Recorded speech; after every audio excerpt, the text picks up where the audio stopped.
From PlebLab in Austin, Texas, this is Stacker News Live! Hello, ladies and gentlemen. Welcome back to another exciting episode of Stacker News Live. I'm Car. I'm with Keyan. Wow. That's not how you pronounce my name, by the way. Is it really not Keyan? No, it's not. Keyan. Oh. Yeah. It's not Great like, name. I never told you this, but I really like that name a lot. I like my name too. Yeah. It's spelled weird, but I like it. I don't think it's spelled weird. It is with an A. It should be like with an O. I have so many cousins that one of them, like, I think I have two cousins with the name Keyan. Really? Yeah, but they're spelled like Kian, which seems like a way better spelling. Yeah, I don't know. It kind of I remember when you first told me, it reminded me of like Keanu, like Keanu Reeves. That's what it reminded me of. But yeah, that is cool to be associated with Keanu. I like that. I mean, he's one of the actors of our time. That's right. He's a champ, and he's aging well. Mm-hmm. I hope I can age as well as him. Yeah. So before we get into the top 5 stories, Keyan, how was your week? How was my week? Man, this is a question. Oh, I haven't found my cat yet, so I've been kind of depressed about that. Dude, we got Blockchain Boog said in the comments he was sad for you. Oh, it's so sad. Last weekend we put up a bunch of cat posters, and it's just the feeling of her actually being gone is setting in. It's pretty sad. What was the cat's name again? I named her like a decade ago, Meow Donna. Mm-hmm. And we've been calling her Donna since she got older because it's just kind of, she's like more matronly. Maybe she's up there in cat heaven. I hope so. She's probably loving it. She's probably loving it. Yeah, she's probably just in God's lap right now, purring. Oh, wow. I think we got our show title. All right, with that, let's jump into the top 5 stories of the week. If you guys first time watching this is Stacker News Live. We cover the top 5 stories every week here, roughly around the same time, 4 p.m. Central Standard Time in Texas. And these are the ones that the Stackers voted for. We like to do our own little posts at the end that we pick, but these are what you guys voted for on Stacker News. So, yeah, this is where all the cents are going. The first top story is I'm not a rowdy node anymore. This is from InVisualizer, July 11th, 33 comments, 5,346 sats. What is this? Yeah, so InVisualizer documents their experience as a pretty highly ranked Lightning node over the last 2 years, and basically says that they're done. They've concluded that it's not worth their time and they're not worth their money either. And so he kind of lays it out on a table. And basically he's lost nearly 1 million sats. A million? Yeah. Nearly 1 million sats running his Lightning node or not. It's cost him 1 million sats that he hasn't regained in like routing fees by running the node. And he, so he goes through and he kind of describes the situation and basically, he doesn't blame the Lightning Network. He just says it was a hobby for him. He didn't spend that much time or money running it. And he thinks if he did, it's, because he knows people that do successfully run routing nodes, he could have made it profitable, but he just wasn't willing to put in the effort. And, I think it's a common story that, I think it's a common experience, maybe not a common story. I don't think it's talked about very much, but most of us who are running nodes probably aren't, especially when you, cause he didn't even add to his costs, the costs of the hardware and electricity and internet and any of that kind of stuff. So most of us who are running nodes are probably not making money. Do you think from there's them. more plebs running nodes or miners? Or you think it's like, it depends on whether it's a bear or bull market? For Lightning nodes, I mean, because there's no mining on Lightning. But I remember I initially thought that you could make money running a node on Lightning. I remember thinking that.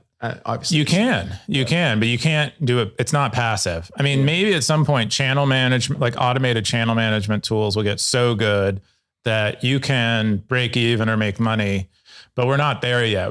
There's too much changing. The software is too early. It's too there's some really cool stuff that got announced this week, not related to that, specifically to automated channel management. But the Lightning Network is is changing. And so I think it'll get cheaper, more efficient as time goes on. And this is, we're part of the early casualty. Those of us who may be trying to run routing nodes and not making money, we're part of the early casualties. We're adopting earlier and sacrificing ourselves for future generations of Bitcoiners and Lightning people. Yeah, I have the BTC manual here in the comments. He said, I had the same experience with my Lightning node. Wasted a few sats learning that routing is not for me. And if I wanted to make a good go of it, it needs to be coupled with a service. It can't just be me trying to source connections for liquidity, but offering my channel capacity as part of the services or goods I would be selling.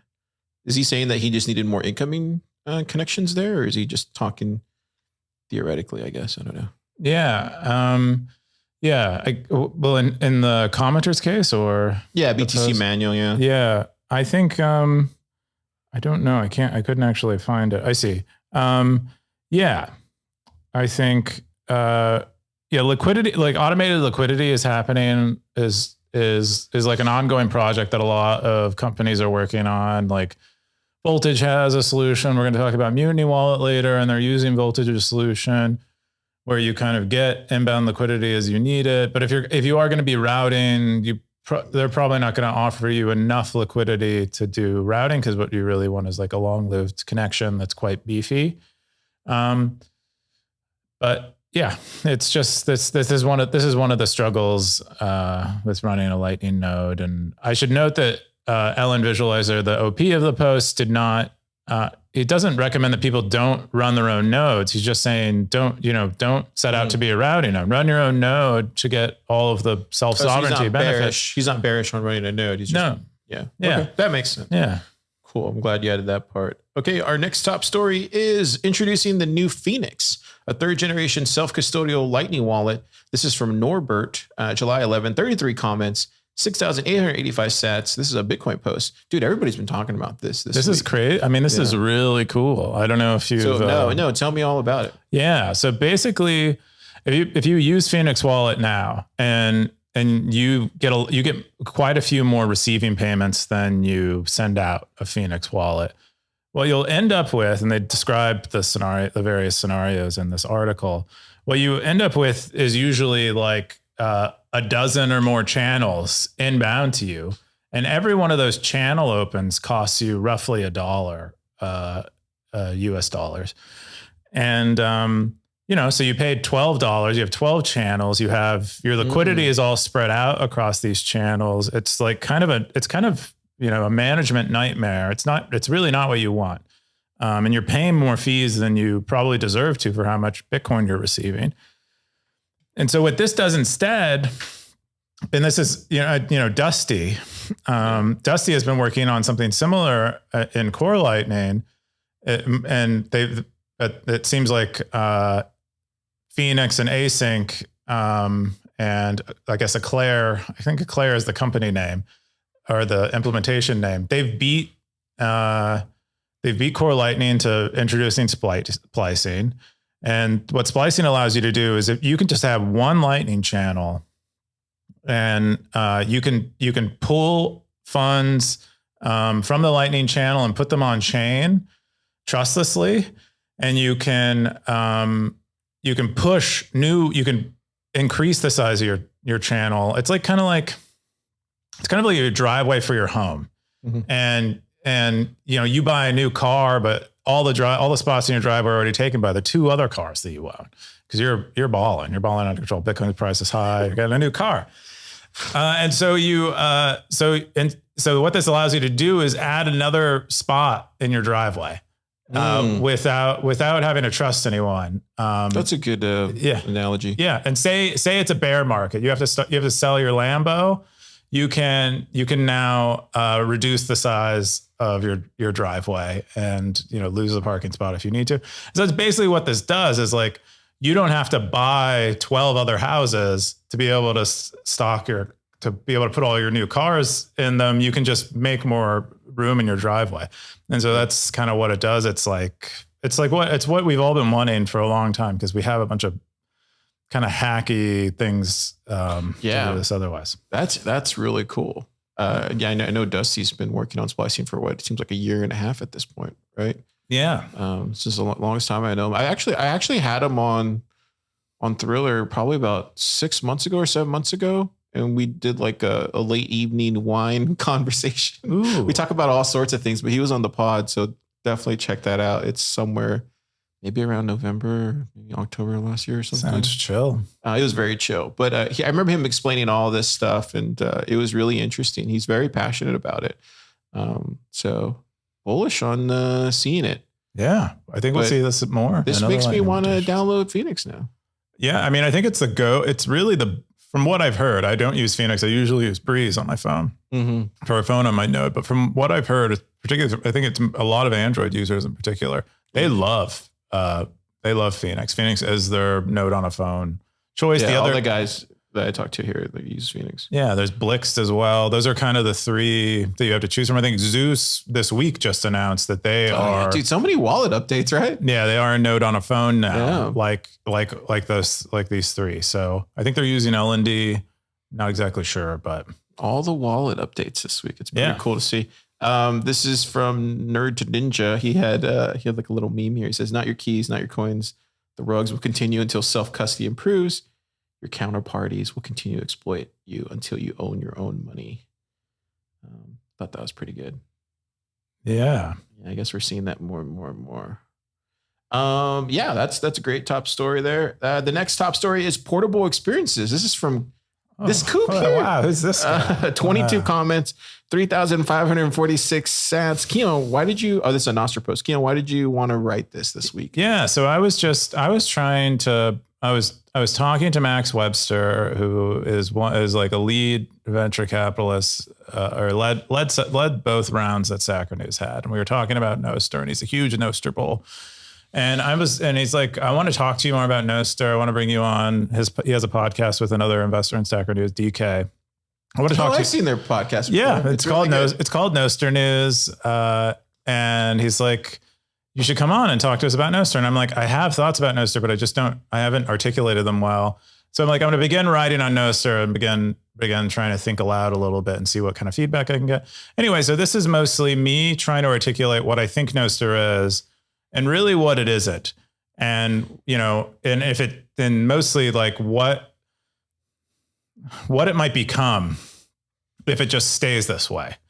And so I think that the big two problems I think that Nostr solved is identity portability and data portability. These are things that we didn't have before, but especially packaged together. I think we had on some level on some level identity portability, but not really data portability. And in some cases we had data portability, but not identity portability. But Nostr gives us them both together kind of at the same time. And that's really unique. But like that solution only takes you so far in terms of like what kind of products you'll get out of or what experiences you'll get from it.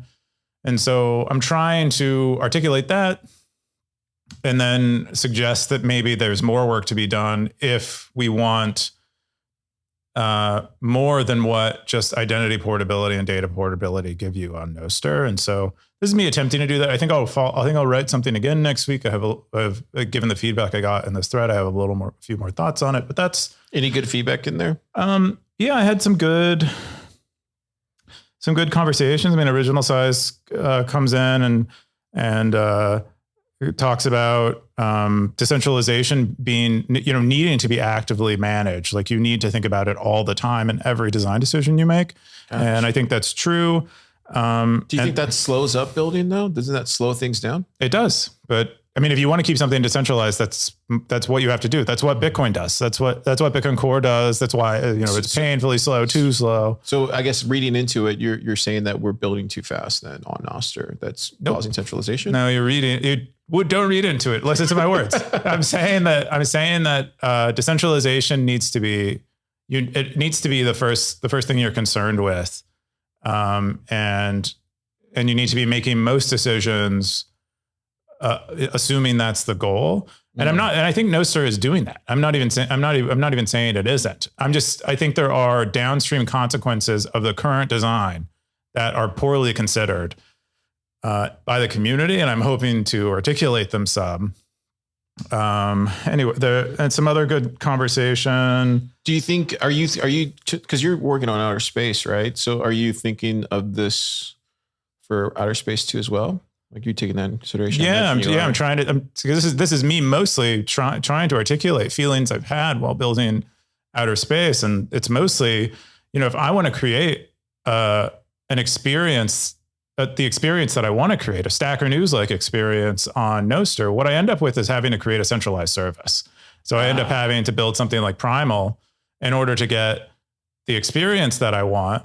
And that's maybe okay. Everyone loves Primal, but but then Nostr, if this is what's required every time someone wants to create a kind of experience that a user would expect, then we're just going to get a lot of these centralized, vertically integrated. Are they able to talk to each other? Like let's say hypothetically, there's another, Primal that comes out next week and it's doing the exact same thing, maybe a couple of things better.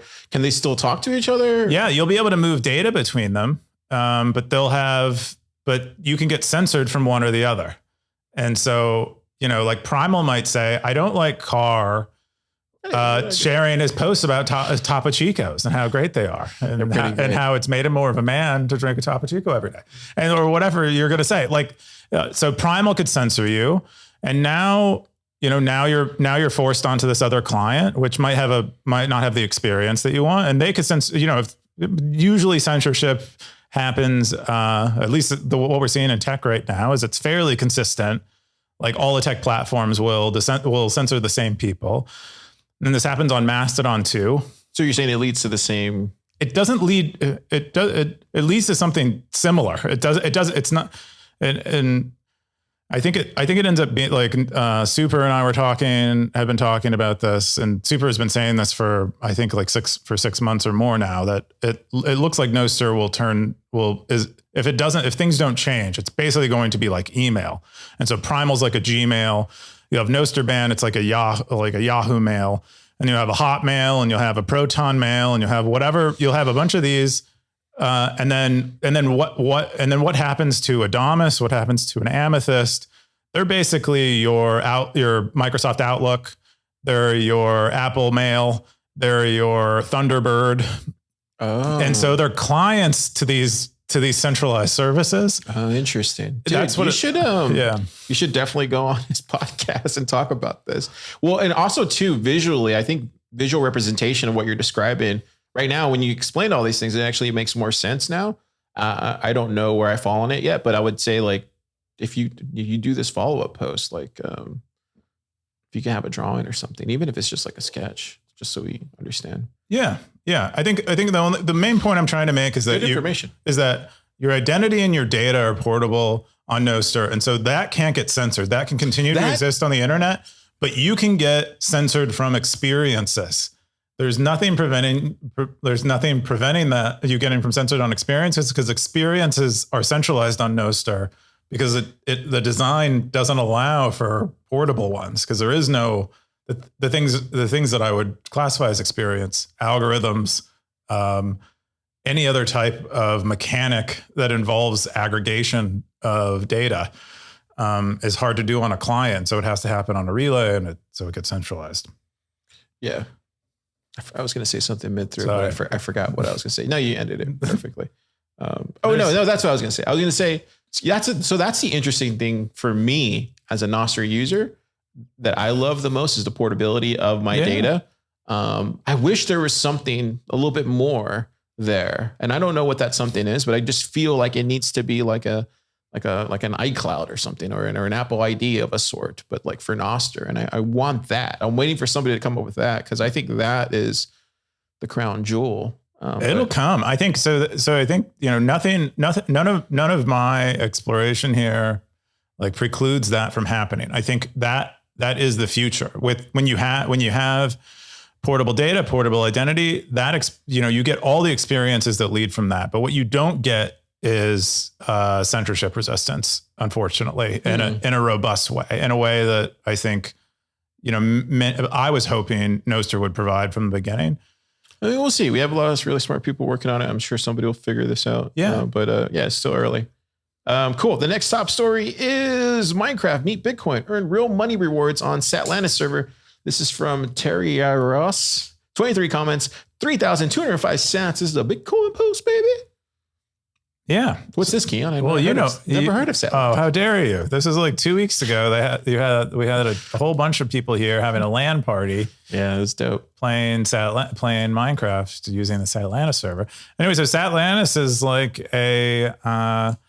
about it a lot on Stacker News. Yeah, it's probably the third, fourth time. It's a Minecraft server that has like virtualized Bitcoin stuff going on it. So you can mine on it. Every day they have a reward pool of 150,000 sats. And any money you spend in the game also gets added to the reward pool. I think the reward pool is filled by advertisers. And what else do they do? So you can put up miners, and you have hash rate, and you can power your miners with emeralds, which are like a Minecraft thing. I'm not a Minecraft player, so I'm not like super familiar. Yeah, I think there's a couple citadels in there that are pretty cool. I know Carmen has one. Mr. PlebDev made one too. Cool. So it should be really cool. I'm trying to get one set up here in the lab. That's on my list of things to do. Just have it running full time. Oh, that'd be cool. Yeah, just so I can play that instead of NBA Jam. NBA Jam's addicting, dude, but I keep losing. Dude, you got to jam. I really hate losing on NBA Jam. The other day, that's another time. I was going to say, but yeah, I love seeing this. Satlantis is going to be doing a workshop for our startup day. So, yeah, dude, they're going to be closing out the show. What are they doing a workshop on? On Satlantis. It should be really cool. Oh, how to play? Cool. Yeah, we'll see. It's going to be fun. The next top story is 2 chancellors, 2 cryptographers, and 1 rabbit hole. This is from Bitman. 7 comments, 2013 sats. This is a Bitcoin post on July 11th. What is this? What is this lady pondering here? Yeah.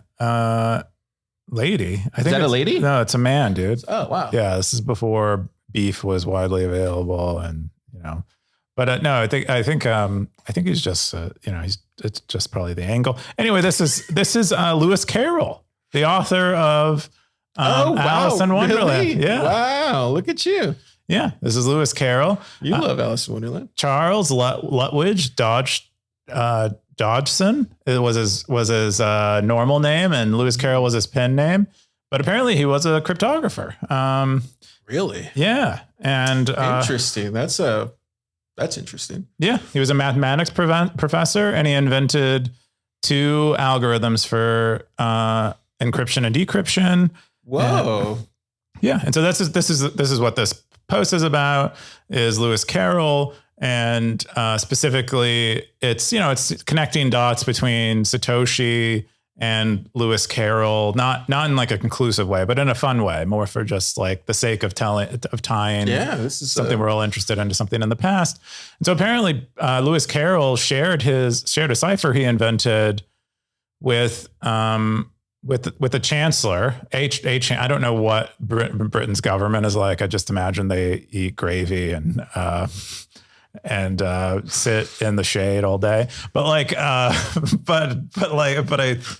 so the chancellor, he shared this algorithm he thought it was a telegraph cipher with the chancellor. And that's a tie back to Satoshi, who in the Genesis block put this this quote, or this quote from the British chancellor at the time. Oh, it's the same chancellor. Wow. This is like a campfire tale with Bitcoiners. I love it. That's interesting. Yeah, but pretty cool. And yeah, and he also ties in obviously to the Bitcoin rabbit hole. He draws that conclusion. And because the rabbit hole metaphor was actually coined by Carroll too.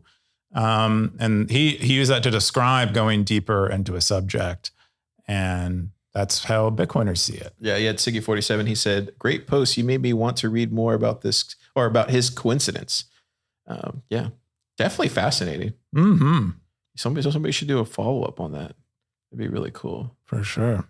I can see that being like, you ever seen those YouTube videos where like, you'll never imagine. And then it goes into like the weird coincidences. Oh, right. It's like, yeah, those type of. Yeah. The people who if you go to their channels, like all their videos are they're all like, what about this? How about it? Is that all the top 5, or we have one more? No. Yeah, that's all the top 5. All the top 5. So that's all the top 5 stories the stackers have voted on this week. Wow, that's a nice little Interesting stuff. It's always I've noticed like it's always very spread out. You know, some original content in there.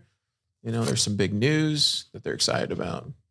We're going to jump into my top stories of the week. Okay. Can we do that? Yeah. I got 3 stackers. I picked 3 this week. Yeah. Car. We'll go really quickly though. This one's just more of a shout out than anything. This is the Muni Wallet open beta is available to everyone. This is from Car, 18 comments, 2,383 This is sats. you, right? I don't know this car. This is 2,383 sats. 100% of the zaps are forwarded to Tony Giorgio. Yeah. What'd you think of the announcement? I thought it was great. I thought very well executed. This is just they link to the blog here, but this is just a screenshot of Mutiny's homepage. Apparently Sahil. Yeah, I didn't know Sahil made it. Yeah. Yeah. Look at it. I thought, That's gorgeous. Yeah, it's great. I think it's very well executed, very minimal, very simple, but very, powerful. Yeah. And I went and checked out the wallet and walked around it. I'm still yet to like put some sats on it and give it a go, but they're in Nashville right now. I don't know if you've been following them on Nostr, but all the guys are there. That they took a picture and they made a big announcement at Lightning Summit. It was, man, dude, I'm getting FOMO because I was like, man, that looks like so much fun. But yeah, really, dude, we both are, I'm sure. Like this is a long time coming, and you only get one launch, right? So hats off to those guys. I'm wearing the Mutiny shirt to support them. See, there you go. I mean, it's powerful. It feels like it just came in a flash. I feel like it's been 3 months since they raised their round and now they're already launching. But they were even working on it before. Yeah. Not very long, but part-time. Yeah. Part-time. Just so fast and so sure and so well done. Yeah. You said here in the comments, so happy for them. Everything is so thoughtful. Yeah, like if I look around the application, I feel like they know I'm there. Like they know they're like their product I feel like really speaks to me. Yeah, there's a quote. I can't find it now, but yeah. I was talking to Super about it the other day. It's like the perfection is usually in the strifes. So like that intentionality, that thoughtfulness comes from them really caring about the finished product. And so that's really cool. Yeah. I know they're all very big fans of like detailed stuff. Yeah. So yeah, I just wanted to share that post. Okay. And then the next story I have so this was a poll that I did on Stacker News. And I'm genuinely curious. I'm just curious. I want to know what the stackers think. So I had this post. It was, would you use a Bitcoin company app if they use chain analysis? And then I put in there, given that debit and credit cards already comply with KYC, AML, and track our payments, does adding chain analysis affect your decision? I mean, we use debit, credit cards all the time, and maybe some Bitcoiners don't, but it's out there, it's being used. I was kind of shocked that about 11%, they're just indifferent. 14% don't know, and then about 69% would not use it. So would you not use it? For me? Yeah. How would you answer if someone else asked you this? I think I'm somewhere in between no and I am indifferent. Okay. Somewhere there. I don't know. But okay. Right now I don't buy Bitcoin, I guess, personally. Yeah. Yeah. I guess it does. It probably depends on what your life is like. I think in the case where you are living on a Bitcoin standard, spending a lot of Bitcoin, you might care quite a bit. But if you're spending KYC Bitcoin, you're just it's more of a hobby. You maybe don't care so much, and you plan on, you don't care if that Bitcoin is confiscated or whatever in whatever scenario. I was at the Round Rock Bitcoiners meetup last night, and we kind of had this discussion around not directly about this, but it's kind of similar. And a lot of just regular plebs Bitcoiners were like, there's my KYC stack, and then there's my non-KYC stack. And that kind of was, that was another thing where I was like, oh, okay. So like people are aware of this and they have 2 separate stacks, which I think is another interesting point. Yep. I might be the only one that's fascinated by this. Yeah. Or maybe it's a touchy subject that no one wants to bring this up. You think that's probably what it is? It's a really touchy subject. No one wants to talk about this stuff. No, I don't think so. I mean, I think it's just a little speculative. I don't think we have much evidence that any companies are doing it. I also just realized people might be confusing a Bitcoin company with the Bitcoin company. Oh, you think? That was not my intention. I hope not. but price will kill me. Yeah. I wasn't thinking that. Yeah. I think I think there have been there probably are Bitcoin companies that are doing analysis that we would maybe call overstepping things. I don't know, but I would suspect they maybe have a little more insight. Does that get fixed, do you think, at a protocol level where it doesn't necessarily, I mean, maybe what I'm trying to say is, does that eventually get fixed just by the protocol itself? Or regardless, it's just a cat and mouse game? Yeah, I think it is a bit of a cat and mouse game. I'm not sure. I think we will over time have more privacy preserving technology getting built on Bitcoin because people want it. But if you're using a custodial service, if you're using a KYC exchange, you're not like, there's no escape. No, the protocol isn't going to save you. Not entirely, I guess, in the case. So maybe Fetty or some type of Chaumian Mint.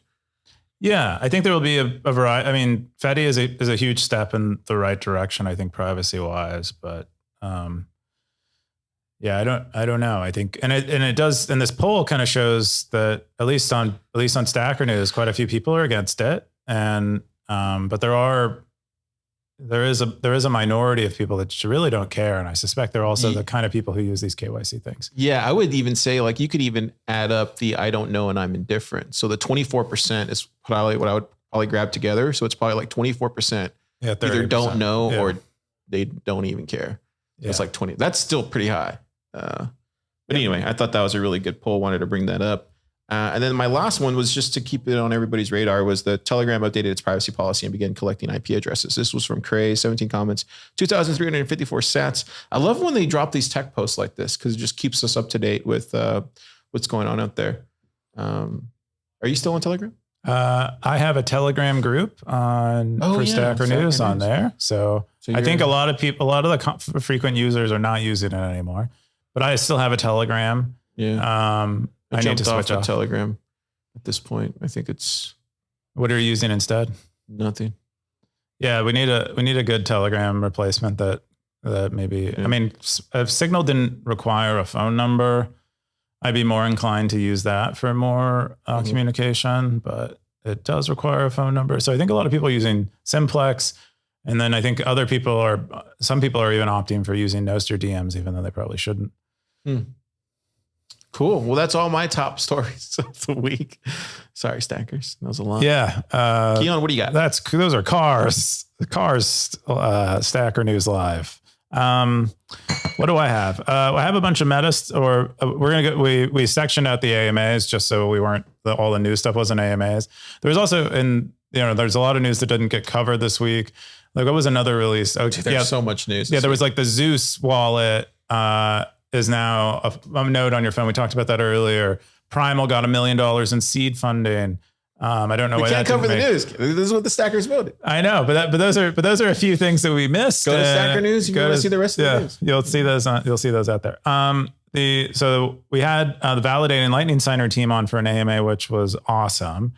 These guys are basically making it possible for you to have a non-custodial Lightning experience with a really simple piece of hardware.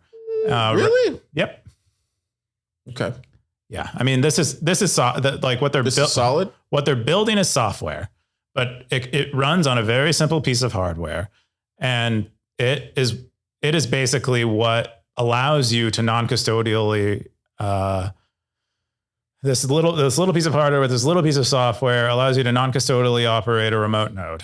And so that your node key is all on the signer. And it's really cool. It has really cool implications for businesses. I think also for individuals. Like, imagine you're running one of these bigger routing nodes that are quite successful.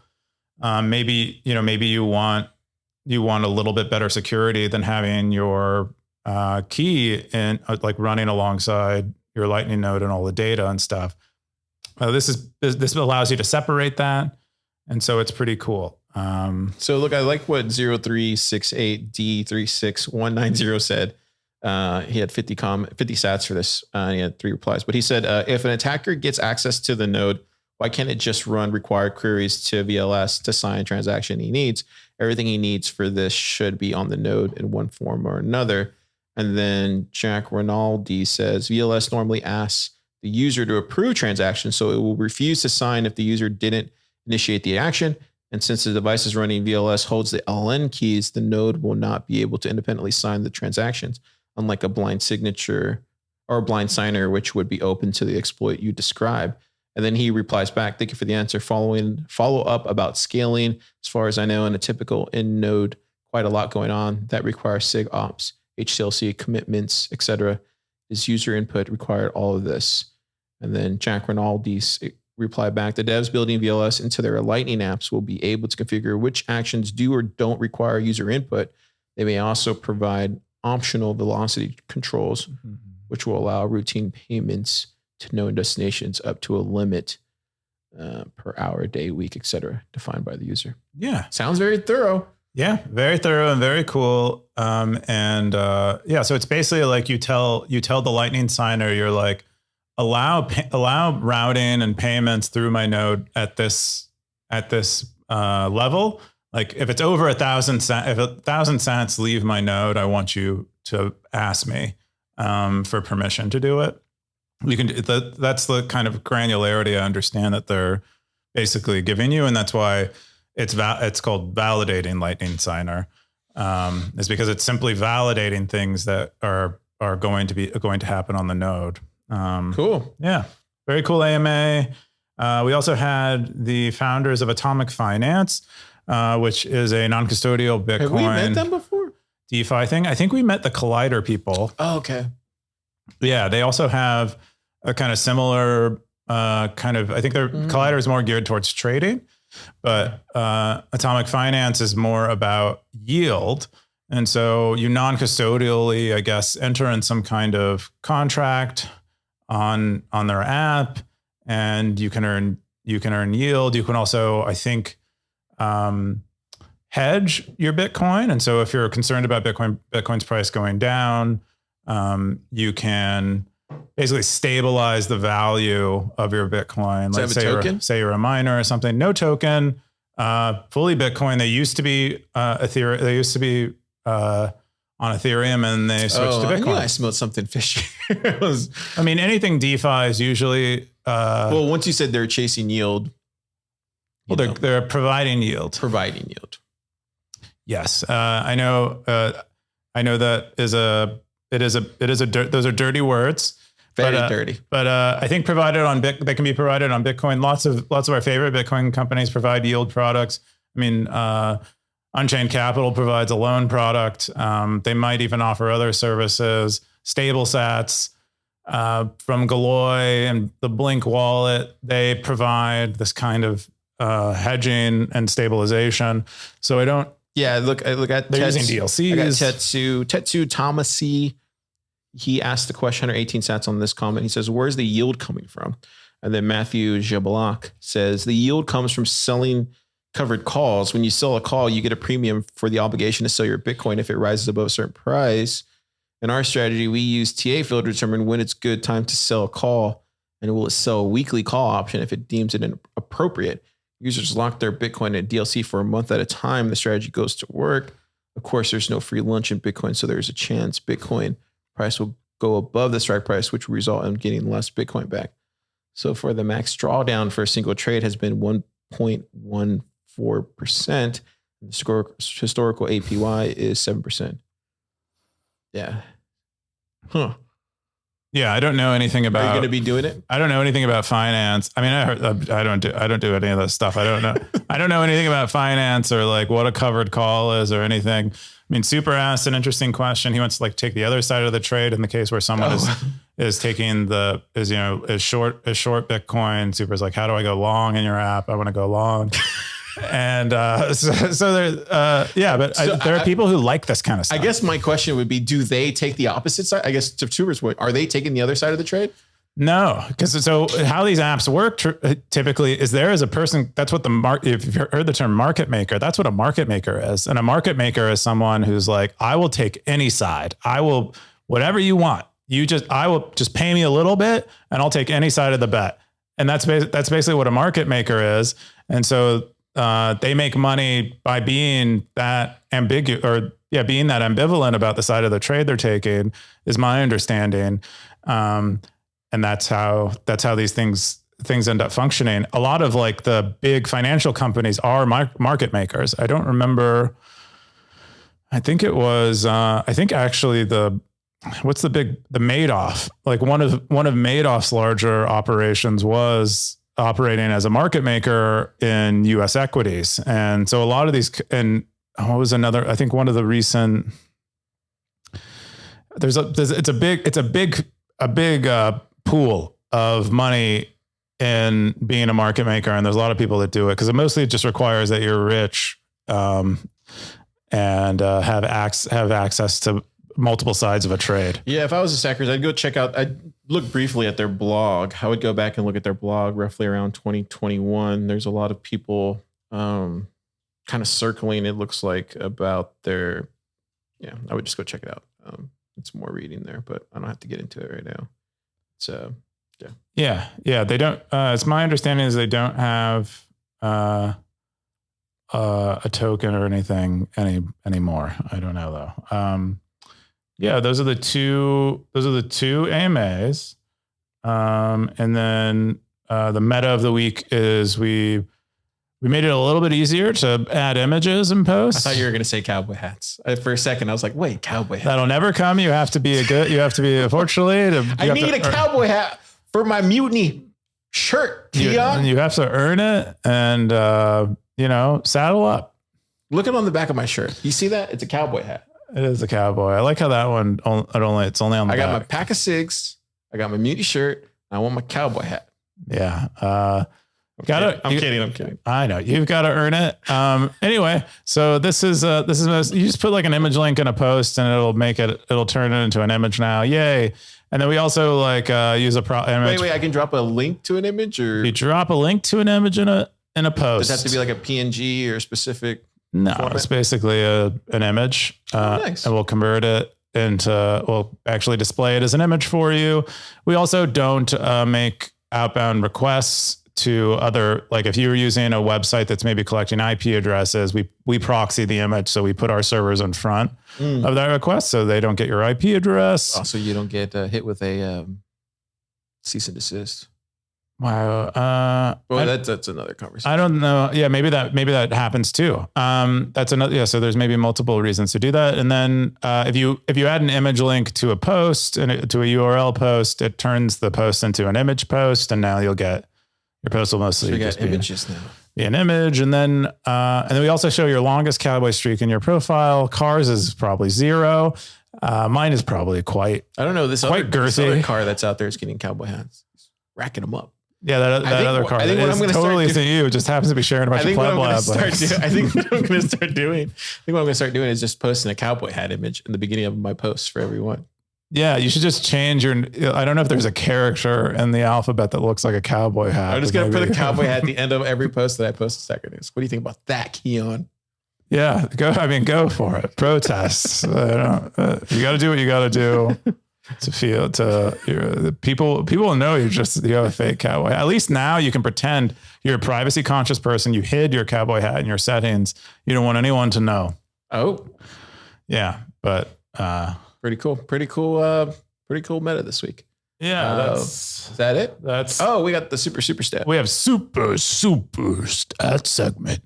Top stackers this week. Bird Eye stacking a bunch. Bird Eye is where did he come from? Left 21. Field. A couple of weeks ago, Bird Eye joined, and he just spits out really great discussion questions like an expert, world class at it. 29K sats. Yeah, it's my lust. Not a bad week on Stacker News. I want to know what it's my lust. Or no, that's the wrong one. This one here. What's that comment? It was a 22,000 comment. Oh yeah. Oh, what was that one? It won the Meme Monday. Meme Monday. What are you backed by? I'm not backed by anything. I'm the only one who backs everything. I'm the one who backs everything. Yeah. Dude, that was a great show. Yeah. Monday. And then Siggy's up there. Still. Siggy's up there. Top spenders this week. We got Anon 1. We have Nout. 025. Nout. Def Random. South Korea. Who's South Korea? South Korea. I've talked to South Korea before on a Zoom call. It was Interesting. nice. Blockchain B. Oh, Blockchain Boo. Love us Bitcoin. Lots of big spenders this week. And then we usually go over the top cowboys. Siggy is at the top of the charts. Good for you. now. I'm happy for you, Siggy. Yeah, he's not. He's really sour about it. No, I'm happy for Siggy. No, he's sour. He's sour about it. You know, everyone knows. He stacked 481,000 sats, dude. Yeah, his lifetime stacking It is pays to be a cowboy these days. is incredible. Look at Xeus. Xeus stacking a bunch too. Oh, he stacked 1.9 million. Yeah, I think he did quite a few bounties before he ended up joining. Orthworm, GMD at 45 days. We got a lot of people holding on to their cowboy hats. Look at that. Jesse James is there too. Yeah. Yeah. Who's Blockchain Jesse Boo. James? Right there, Jesse James. Do you think he's the real Jesse James? No, he. Sandra Bullock's husband? Oh, you're talking about that's Jesse James? He lives in Austin. Yeah, I know. Well, he did at one point. I think he has a motorcycle shop on South Lamar. Dude, you should take your motorcycle in there. He'd laugh me out of the room. All right. I'd love to see it though. If you ever end up going, course you would. let me know. I'd love to record it for the gram. For the gram. We have some zaps this week. You got Blockchain Boogie said Poor Kitty. This is on SNL 75 on repeat. And then he said, oh shoot, it's super! Exclamation point. Yeah, you probably got scared. I got scared too. Blockchain Book. Then we have Pies. He said, the signal is strong. This is the way. I agree too. I think this is the way. Keyan, what are you doing this weekend? What am I doing? I think I don't think I have much going on. Maybe I'll read some. I think I might be due for like a 4-day weekend. Nice. Just to really regroup. Yeah, I need to like maybe. It's been a long week. It was okay. I just feel myself not charged. So I might. You've been working long hours, man. Yeah. I don't know what's going on with you, but yeah, I like it. I prefer working a lot. But yeah, I'm thinking about maybe doing that. I don't know. And then maybe continue to look for my cat. That's about it. How about you? Yeah, hopefully we find your cat.